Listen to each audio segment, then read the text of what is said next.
ভর্তা মানেই মজার খাবার, আর সেটা যদি হয় ইলিশ ভর্তা তাহলে তো কোনো কথাই নেই, যে কেউ পেট ভরে গরম ভাত খেতে পারবে। আসসালামু আলাইকুম বন্ধুরা, আশা করি সবাই ভালো আছেন। আজকে আপনাদের মাঝে নিয়ে আসলাম ইলিশ ভর্তার অসাধারণ একটি রেসিপি। ইলিশ হলো মজার মাছ, আর সেই মাছের ভর্তা যে কতটা মজা হতে পারে যারা খেয়েছে তারাই বুঝতে পারবে, আর যারা খান নাই তারা অবশ্যই আমার মতন এভাবে ট্রাই করে দেখবেন। বাসাবাড়িতে এভাবে ইলিশ ভর্তা করে খেয়ে দেখবেন, যে কেউ পেট ভরে 2 থালা গরম ভাত খাবে নিশ্চিত। শুকনো মরিচ, কাঁচা পেঁয়াজ আর ধনেপাতা দিয়ে সুন্দর করে ভালো করে একত্রে মাখিয়ে নিতে হবে। তারপর ইলিশ মাছগুলো কাঁটা ছাড়িয়ে নিয়ে সেই মাছগুলো এই ভর্তার সাথে অ্যাড করে দিয়ে সুন্দর করে মাখিয়ে নিতে হবে। এই ভর্তা একটু ঝাল ঝাল হলে খুবই ভালো লাগে, আমার কাছে খুবই পছন্দ। আপনাদের কার কাছে কীরকম লাগে অবশ্যই কমেন্টে লিখে জানাবেন।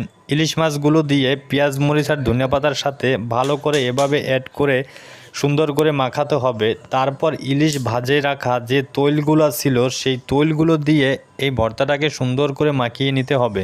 বন্ধুরা, যারা যারা এখনও ইলিশ ভর্তা খান নাই অবশ্যই বাসাবাড়িতে এভাবে খুব সহজেই ইলিশ মাছ ভর্তা করে খেয়ে দেখ।